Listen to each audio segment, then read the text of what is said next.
जहाँ शिव स्थान है वहाँ काल सर्पदोष की पूजा होती है, लेकिन नारायण बलि वहाँ होती है जहाँ विष्णु स्थान है। जीवन यात्रा में जो नारायण का दोष आपको लगा है वह आप पार कर लेते हैं, नारायण की कृपा मिल जाती है तो जीव अपने शिवत्व को प्राप्त कर लेता है, जिसको अर्जुन कहते हैं नियत आत्मा भी उस अवस्था को प्राप्त कर लेता है, यानी धूल धक्कर झाड़ लेता है। सब जो हम लोग प्रार्थना गाते हैं, जो हों अटके भूले भटके उनको तारे खुद तर जागे, ये जो प्रेत है उसके अटके भटके भूले भटके लोग हैं, ये प्रेत हैं।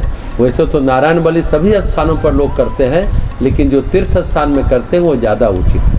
वैसे तो पंडित सभी जगह नाग बलि भी करा देते हैं, लेकिन वो शास्त्रोक्त नहीं है। नारायण बलि कहीं की जा सकती है, लेकिन तीर्थ स्थान पर विशेष रूप से शिव स्थान पर ज़्यादा महत्वपूर्ण होता है, ज़्यादा लाभकारी होता है, प्रभावकारी होता है, उसमें ज़्यादा फल की प्राप्ति होती है। कराते तो सब हैं, लेकिन अगर आचार्यनिष्ठ ब्राह्मण है, कर्मनिष्ठ ब्राह्मण है तो तीर्थों का स्थान कहीं भी आवाहन कर लेते हैं। वशिष्ठ जी कराए, विश्वामित्र कराए तो कहीं भी नारायण नाग बलि करा सकते हैं। कर्मकांड भी यदि आचार्यनिष्ठ ब्राह्मण करता है तो हर स्थान पर कर सकता है। फिर से यहाँ बताना उचित होगा, जन्म से नहीं, जाति से नहीं, कर्म के आधार पर आचार्यनिष्ठ ब्राह्मण या क्षत्रिय या वैश्य या शूद्र होते हैं। ये निर्भर करता है ब्रह्मनिष्ठ ब्रह्मपरायण व्यक्ति पर। ब्राह्मण तो जो आचारनिष्ठ है यानी वेदज्ञ होगा, यानी कर्म कांड को, विधि विधान को भली प्रकार जानने वाला होगा। दूसरा आचारनिष्ठ होगा मतलब स्वयं ही जब पूजा पाठ करने वाला, खान पान पवित्र रखने वाला व्यक्ति आचारनिष्ठ होगा, वही पंडित होगा।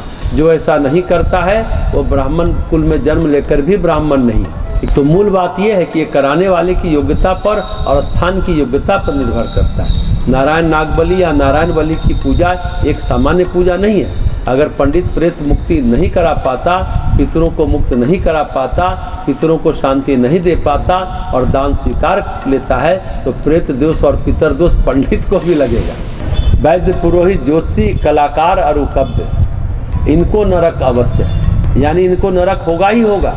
इस तरह से पहले विचार करके तब जाना चाहिए, नहीं तो नरक बढ़ेगा, नरक घटेगा नहीं, घटने की जगह बढ़ता चला जाएगा। इसलिए गलत इलाज नहीं करना चाहिए। जो रोगी ठीक नहीं हो रहा है और पैसा पर पैसा लिए जा रहे हैं, झूठ मूठ का आशा बंधाकर, वो तो नरक में ही जाएंगे।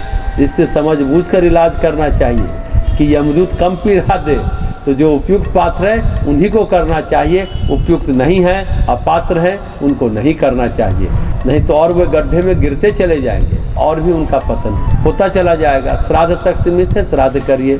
श्राद्ध में उद्धार का वचन नहीं देते, हम शांति का वचन देते हैं। जो जीवात्मा जहाँ पर भी है उसके निमित्त किया गया कर्म, उसके निमित्त दिया गया दान उसको शांति देगा। लेकिन नारायण वाली में हम उद्धार का वचन देते हैं। तो बहुत फर्क है, उद्धार और शांति में बहुत फर्क है। जिनका कर्म है, जो योग्य है, उन्हीं को करना चाहिए। तो जितना हमारे पास संभव है, जितना हम सक्षम है, हमें उतना ही करना चाहिए। जिसके लिए सक्षम नहीं है वो नहीं करना चाहिए। हाँ, शनि के कारण उद्धार होता है, शनि सक्षम है, इसलिए शनि की तो नियुक्ति ही इसी काम के लिए हुई है। शनि का भी दान सभी नहीं लेते हैं। ब्राह्मणों में ज्योतिष होते थे, वो लिया करते थे, और ज्योतिष लोग उस दान को भी दान कर देते हैं, उतना जब भी करते हैं। जो चढ़ावा चढ़ा उसको भी दान करते हैं, हवन करते हैं। तो शनि को मना करके तब भोजन ग्रहण करते हैं। तो शनि दान का भी अपना एक कर्मकांड निश्चित है।